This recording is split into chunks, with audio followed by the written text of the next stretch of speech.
নমস্কার, শ্রমিক কথা আমাদের সকলকে স্বাগত জানাই। মিনিমাম ওয়েজ অ্যাক্ট 1948 দ্বারা পশ্চিমবঙ্গ রাজ্য সরকার বলুন বা কেন্দ্র সরকার বলুন একটি ন্যূনতম মজুরি নির্ধারণ করে থাকে। এবার minimum payment of minimum wages act 1936 দ্বারা আপনাকে পেমেন্টও করা হয়।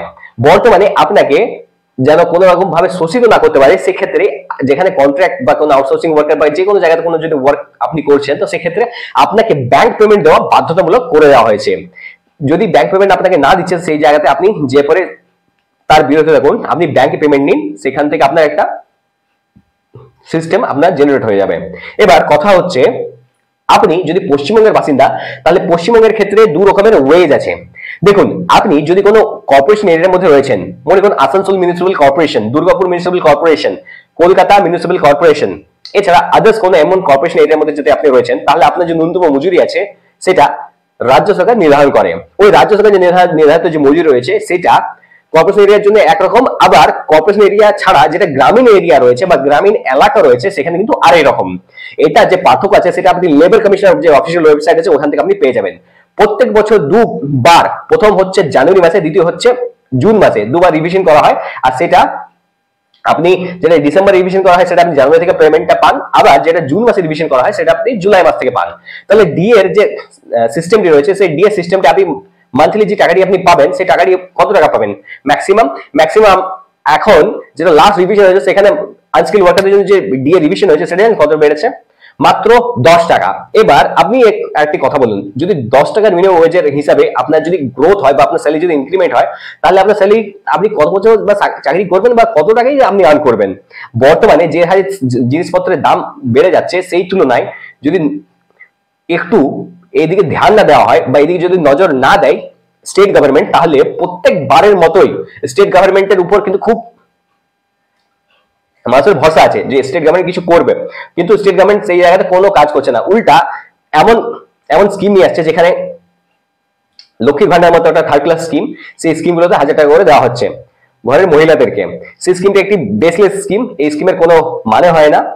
এবার সেই জায়গাতে যে স্কিমটি রয়েছে কন্যাশ্রী কিংবা মনে করুন রূপশ্রী, এই স্কিমগুলোর মাধ্যমে যারা মহিলাগণ রয়েছেন তাদের কিন্তু একটু বেনিফিট হচ্ছে। কিন্তু এই লক্ষ্মীর ভান্ডার স্কিমটি, আচ্ছা যদি লক্ষ্মীর ভান্ডার স্কিমই দিতে হয় তাহলে ছেলের জন্য কোনো স্কিম কেন নেই? এটা কিন্তু আমার প্রশ্ন। এবার চলুন আমি আপনাকে ওই জায়গাটা দিয়ে নিয়ে যাই যেখানটাতে আসানসোল, মনে করুন আপনি আসানসোলে রয়েছেন কিংবা দুর্গাপুর রয়েছেন বা ওয়েস্ট বেঙ্গলের কোনো একটি আপনি এরিয়াতে রয়েছেন, যেখানে গ্রামীণ এরিয়াতে রয়েছেন সেখানে কিন্তু আলাদা হবে, আবার কর্পোরেশন এরিয়া রয়েছে সেখানে কিন্তু আলাদা হবে। সেটার যেটা পার্থক্যটা আছে ন্যূনতম মজুরি, আনস্কিল ভার্সেস আনস্কিল, গ্রামীণ ভার্সেস শহর বা আরবান এরিয়া, সেটা চলুন আমি আপনাকে খাতায় লিখে রেখেছি, সেই জিনিসটা আমি আপনাকে দেখিয়ে দিই। আর এই জায়গাটা আপনি পুরোপুরি ভাবে বুঝবেন যে এটা কিভাবে ভাগ করা হয়। তারপরে আপনি আপনাদের গভর্নমেন্টকে ক্রিটিসাইজ করতে পারেন কি কেন এতটা স্যালারি কম কেন। আর আমি সকল পুরুষদেরকে বলছি কি, এই জায়গাতে যদি আপনি নিজের তরফ থেকে না বলেন বা না বুঝেন এই জায়গাটা, তাহলে আপনার কোনোদিনই গ্রোথ কিন্তু হবে না। আপনাকে এই আওয়াজটা সঠিক জায়গাতে পৌঁছাতে হবে কি আমাদের মিনিমাম ওয়েজটা যেন বাড়িয়ে দেওয়া হয়। তাহলে চলুন সেই জায়গাতে এবার নিয়ে যাওয়া যাক। দেখুন, ওয়েস্ট বেঙ্গল যদি আপনি বসবাস করছেন, ওয়েস্ট বেঙ্গল, আমি বারবার এই কথাটা আপনাকে বলবো, যদি আপনি ওয়েস্ট বেঙ্গলে বসবাস করছেন, দেখুন ওয়েস্ট বেঙ্গল মিনিমাম ওয়েজেস, এবার পশ্চিমবঙ্গ রাজ্য সরকারের ন্যূনতম যে মজুরি রয়েছে সেটা আমি আপনার এটার জন্য একটু বোঝানোর জন্য এটাকে লিখে রেখেছি। দেখুন আমি বাংলাতেও লিখেছি আবার ইংরেজিতেও লিখেছি, আপনার যেটা বুঝতে সুবিধা হবে আপনি সেটা দেখে নিতে পারেন। এবার দেখুন, যদি আপনি এই জন্য এরিয়াতে রয়েছেন তাহলে আপনার স্যালারি কত দাঁড়াবে? দেখুন অকৌশলের ক্ষেত্রে 393 টাকা ইন্টু ডে, মানে প্রত্যেক দিন। নর্মালি যে আপনার স্যালারিটা কাউন্ট হয় সেটা 26 দিনের জন্য হয়, আপনার কিন্তু 4 দিন অফ থাকে, 4 ডেজ অফ, এটা ম্যান্ডেটরি, কেননা 6 ইন্টু 8 48 আওয়ার্সের জন্য আপনার স্যালারিটাকে ড্র করা হয়, এটা ম্যান আওয়ার বেসিস। এবার এই জায়গাটা একটু দেখুন, অবশ্যই ক্ষেত্রে 311 ইন্টু 26 ডে, এবার আমি এখানে 26 একটা ডে হিসাবে লিখে দিলাম, এটা আপনার বুঝতে সুবিধা হবে। দেখুন 10,218 টাকা পাবেন। আবার অন্যদিকে যদি আপনি বিজন এরিয়াতে কাজ করছেন, যেটা কর্পোরেশন এরিয়া নয় বা গ্রামীণ এরিয়া, সেখানে 367 টাকা ইন্টু প্রতিদিন, তাহলে আপনি পাচ্ছেন, এখানে আপনি দেখতে পাচ্ছেন, দেখুন আজকের ক্ষেত্রে 9,533 টাকা, এটা আপনি পাবেন। আবার এইখানে দেখুন এই জায়গাটা আপনি পাচ্ছেন সেমি স্কেলের ক্ষেত্রে 11,236 টাকা, আবার এখানে পাচ্ছেন 10,483 টাকা, এখানে স্কিলড এখানে পাচ্ছেন 12,360 টাকা, এখানে পাচ্ছেন 11,533 টাকা। আবার হাইলি স্কিলড এর ক্ষেত্রে আপনি পাচ্ছেন 13,595 টাকা, আবার এখানে পাচ্ছেন 12,688 টাকা। দেখুন, পশ্চিমবঙ্গ রাজ্য সরকার যদি আপনি কোনো আউটসোর্সিং ওয়ার্কার হিসেবে কাজ করছেন, তাহলে আপনার কোনো পিএফ নেই, ইএসআই নেই, বোনাস নেই, গ্র্যাচুইটি অবধি থাকে না। এবার কোনো কোনো ক্ষেত্রে কিছু ব্যতিক্রম থাকতে পারে। দেখুন, কিছু পয়েন্ট আছে যে পয়েন্টগুলোকে আমরা রেজ করতে পারি। ওয়েস্ট বেঙ্গল যে গভর্নমেন্ট রয়েছে সেটা যে মিনিমাম ওয়েজ আছে সেটাকে ইনক্রিজ করতে পারে ফর কন্ট্রাকচুয়াল ওয়ার্কার্স, বা ন্যূনতম যে মজুরি আছে সেটার স্ট্যান্ডটা একটু বাড়াতে পারে। দেখুন, সেন্ট্রাল গভর্নমেন্ট যেখানে স্ট্যান্ড করছে, যেটা বেসিক পে আছে সেখানে 18,500 এস্টিমেটেড ফ্রম 2016। দেখুন, 2016 সাল থেকে 18,000 টাকা পার হয়ে গেছে। এইবার এটা খুবই দুর্ভাগ্যবশত যে কেন্দ্র সরকার যে ন্যূনতম মজুরি আছে সেটা 18,000 পার করে গেছে, কিন্তু রাজ্য সরকার এখনো পর্যন্ত 15,000 টাকাও পার করতে পারেনি পশ্চিমবঙ্গ রাজ্য সরকারের ক্ষেত্রে যদি আমি বলি। দেখুন, টিএমসি যে গভর্নমেন্ট রয়েছে ইজ নট ওয়ার্কিং প্রপারলি। দেখুন, সরকার ভালো ঠিকমতো কাজ করতে পারছে না।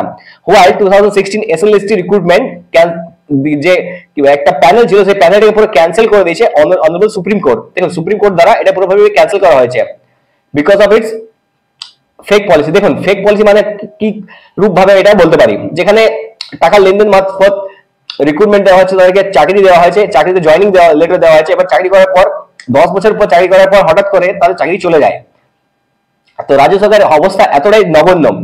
ওই অন্যদিকে মুর্শিদাবাদ কিন্তু এখন একটা দাঙ্গা জোন হিসেবে পরিবর্তিত হয়েছে, যে জায়গাতে এখন বর্ডার সিকিউরিটি ফোর্স বিএসএফ এর উপর ভরসা করে হিন্দুরা নিজের কাজ চালিয়ে যাচ্ছে। দেখুন, it is expected that the government may be change. দেখুন, এটার একটা এক্সপেক্টেড পলিসি আছে।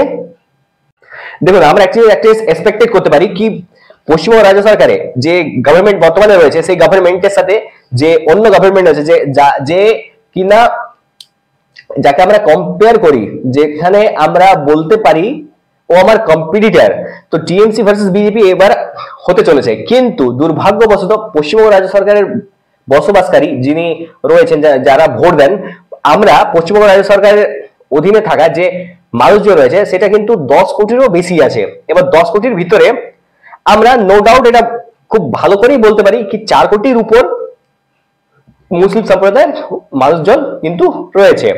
এবার যেটা ইম্পর্টেন্ট একটা কথা হচ্ছে, দেখুন, গভর্নমেন্ট চেঞ্জ হতে পারে, সেটা তো পাবলিকের উপর ডিপেন্ড করে। আবার অন্যদিকে যে বিজেপি রয়েছে, অন্য যে গভর্নমেন্ট রয়েছে, সেই গভর্নমেন্ট সেন্ট্রাল যে গভর্নমেন্ট রয়েছে, সেই গভর্নমেন্টের যদি আমি গল্প করি বা কথা বলি, সেই গভর্নমেন্ট যে ন্যাশনাল যে ফার্মগুলো আছে সেই ফার্মগুলো কিন্তু একদিকে প্রাইভেটাইজ করছে কিংবা বিক্রি করার চেষ্টা করছে।